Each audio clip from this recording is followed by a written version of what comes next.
So, Richard, how are you today? I'm doing well, man. How about you?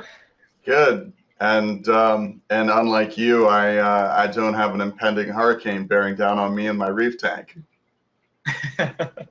Yeah, we don't wish this upon anybody. This is how many of these have you been through now? Quite a few actually. Being a native to Florida, I guess I've been through minimum five. Wow, wow. And which were the worst so far?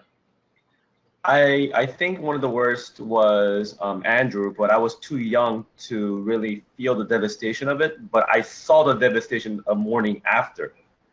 Well, during a Hurricane Andrew, like we actually had like windows shattered and stuff like that. A tree actually just came in through plywood, through window, and then just came into one of our bedroom. But luckily, no one was hurt. But the most devastating hurricane that I experienced this person was Katrina. That was just horrendous. Wow, wow, crazy. Yeah. So walk us through what you do to prepare for the hurricane with your tank, and you know what situations you have had in the past, or maybe what you would recommend to people in terms of just even for those of us who don't live in areas immediately affected by hurricanes, what we should have on hand and what we should do to make sure we're ready for some sort of disaster which might befall us or our neighborhood. Sure. One of the most important thing to have in your tank, if power were to ever go out from any kind of major storm or any kind of hurricane, is that you need to have some kind of way to oxidate your tank. You need to have oxygen in your tank for your fish and corals to survive. Your corals, they don't necessarily need lights for several days, and they'll go without it. It's good to have a backup battery source for your wave makers, just the bare minimum, just to keep the water turning and to provide that gas exchange. So basically, what I have here, I'm gonna actually flip this phone around here and show you what I have done here. Right here, you see those right there? Those are actually your products, okay? Very nice. You've got your battery backup set up. And I have two of them, so they're piggybacking one another right now.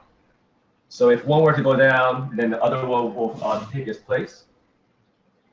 And this is like probably the first look of my sump that no one really ever gets to see. Here we go. Let's see. Here we are. This is also hydrogen peroxide. If all fails and you're without power for weeks, or maybe I'll say about a week or so, and you have like run out of batteries and stuff like that for air bubblers and stuff like that, just to provide oxygen for your tank, this hydrogen peroxide will provide that additional oxygen you need for your fish.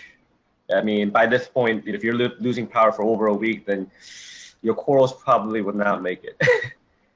But like for your fish and stuff like that, providing 1 milliliter for every 10 gallon is a good start. It's a safe bet, and it will last it will give them enough oxygen for about 5 to 7 hours, I believe. Wow. So say that again. So One one milliliter per every 10 gallons. every 10 Well, gallons. yeah. So basically, what I do is I just put this in a gravity, like gravity drip. I'll drill a hole inside one of these bottles, and then just let it drip on a little drip. When you acclimate a fish, you have that drip hose. That's basically the same thing that I do, and I do like one drop every 5 seconds. Okay. Have you ever had to actually do this? I have actually one of the hurricanes that we had before, it wiped out our power for about I guess, about 3 4 days, and then at that time I didn't have such a good battery backup. I had one of those the APS, the battery backups for your computer. I used that temporarily, and after about like 6, 7 hours, my power died, and like you could only do so much, and then I was running out of ideas and desperate, and then I just remembered about this method, and then I just did it then and there. It worked. Wow. So obviously, ideally, your kind of order of operations, if you're perfectly prepared, would be your battery backups to provide circulation, keep the water moving, so oxygenated, and then hopefully you have a generator. But if you don't have a generator or you run out of gas on your generator, then your next opportunity is basically to go to hydrogen peroxide. That's fascinating. I did not know that. Yes, this is probably the last method that I would like to do.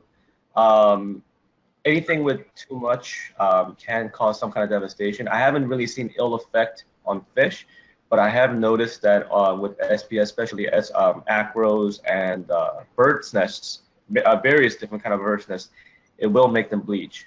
Like if those too much.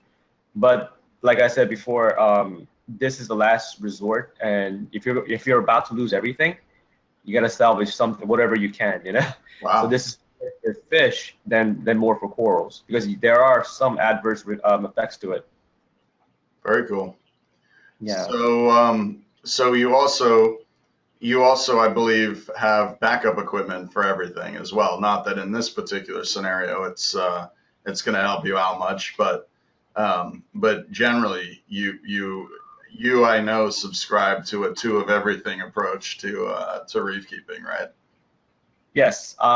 Just in case, let's say, for example, like I may evacuate, and I do have control almost everything through my phone.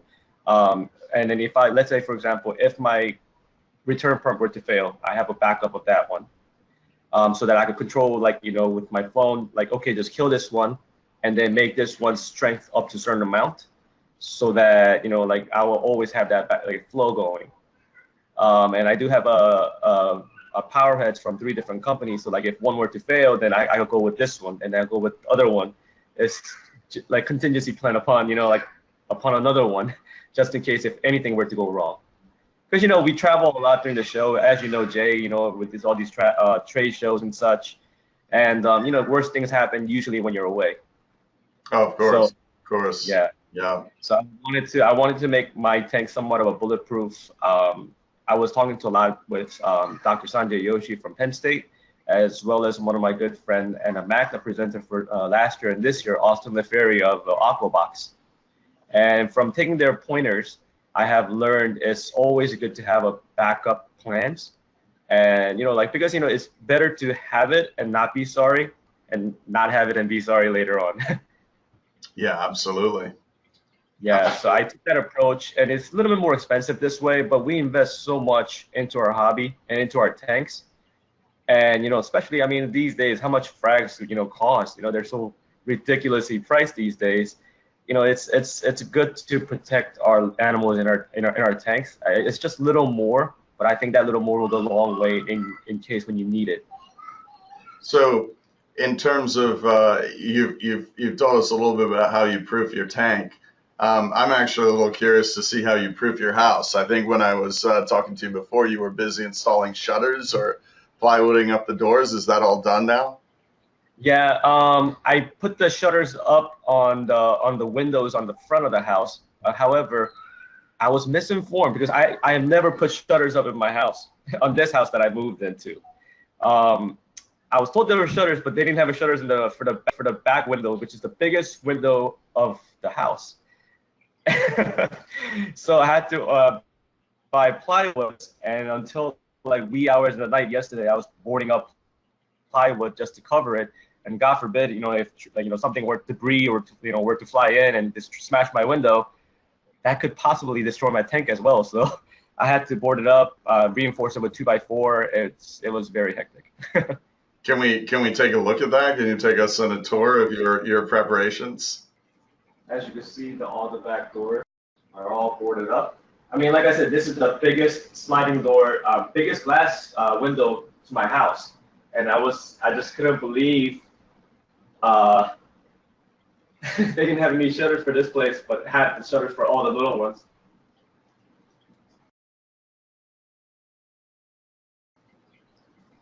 Tank's looking good. It's actually rebounding. I had a small alkalinity drop. Um, I guess I mixed the salt wrong. I didn't know that they require a certain amount of little bit of a science behind them. But since then, is everything's been corrected, and it's bouncing back nicely. Do you have water on hand as well? Is there any concern of your water being an issue during a storm of like a hurricane or something like that? Or Yeah, I have a reservoir of I right now have a 50 gallon 50 gallon water reservoir for RO water, and I have an additional 10 gallon reservoir on my sump for ATO, as well as I have about 30-40 gallons of salt water in hand, just in case of a quick water change. But I am in access. I have access to 300 additional gallons of salt water, like right nearby my house. So if anything were to go wrong, I need a quick water change, then I could do so. and It's that's always good to have additional water in hand. and that's why you have. I mean, in terms of the storm, the main purpose of having extra water on hand is in case something does go wrong, and then you need to do a rapid water change to bring your system as quickly as possible back to. I got you. Okay, very interesting. Yeah. That usually doesn't happen unless you lose power for like several days. I would say about 3-4 days. I mean, you only do water change only to kind of like like solution to pollution is dilution basically. Hmm. So if I start to see stuff die off and you see like ammonia spike, which you rarely do in a big tank, like your tank is pretty big, my tank is about it's 210 gallons. So something massive has to die in order for us to see some kind of spike. We have our tanks are mature, so we have that bacteria, seeded and rooted and stuff like that into our system, so we don't have to really worry. But when we start to see a lot of die-offs, then we gotta we gotta hit the water changes hard. Or if you have ammonia binders, which I do, products like Prime or Fritz make this awesome ammonia binders. I have like a box, literally a box in hand, in case that I see any kind of ammonia spike to neutralize it. And then while I prepare my water. Hmm. Interesting. We one of the things which was occurring to me as we're talking about power outages here is actually we did I want to say it was it might have I think it was Hurricane Ivan that came up the East Coast Wow, that several was a years. while ago. That was a while ago. That was actually right when we moved from our smaller facility into our current location, and Gotcha. and it was that week that Hurricane Ivan came through, and as a result, it knocked out power for some time, and Hmm. that's actually how we lost our 350 because we weren't in there, so there was no one there. It was without power for a week. After a while, obviously, we lost the battery backups. We were running. We had some backup power, so we were running circulation pumps. But it was also at that time of year when the temperature was dropping, which I assume isn't a big problem in Florida Not at all. during a power outage. But No. but that was something else I was wondering is if you had any tips for keeping the temperature in your tank up in the event of losing power. Um, for those of us in more northern latitudes. Well, for people that's living north, and if you have a power outage during colder months, you definitely, first of all, I mean, if you can get a generator, please do so. That's the best thing to do. And if you have a generator, get small heaters, not only one heater, because heater can fail as well. I mean, one of the most catastrophic failures in our tanks that can happen is heater failures. So let's say for example, your tank is 100 gallons. Instead of getting a heater that's rated for 100 to 150 gallons, you get you get 30, 40 gallon heaters, and you get 3 or 4 of them, and you place it all around your sump. So even if one were to go bad and like doesn't work, then you still have other ones to work with. If you don't have a generator and if it's for, Your tip there mirrors Worldwide's tip as well about using several smaller heaters, so that if it yeah, breaks the other way and sticks on, right. it won't cook your system, which is incidentally a problem we also had. So Oh, we've gotten to, as with most aquarists, I think we've gotten to experience firsthand many of the pitfalls associated with being hobbyists. So yeah. Luckily, I didn't have any issue with that living in Florida. I guess that's one of the positive side, I guess, because our temperature is like always like 90, 90 all around the year, 90 to 100. And then like we get like 2 weeks of a cold spell, 2 weeks throughout the whole year. And then those days we don't really have to worry. very cool. All right, well, you better check that evacuation report and potentially get out of there. I think so. I was just informed that I'm now in an evacuation zone, so I'm gonna have to look into that and see see how that's gonna work out. Very good, Richard. Thank you very much, and I'll check in with you again for more tips and tricks on maintaining a great aquarium. And All right. good luck with the hurricane. Thank you. You have a good one, okay? Good Yeah, to see you. take care. Bye bye. That's actually, oh man, am I in the evacuation zone? Looks like it. Looks like I'm in the evacuation zone. You might want to get out then. Jeez. I'm gonna have to look this up as soon as we hang up.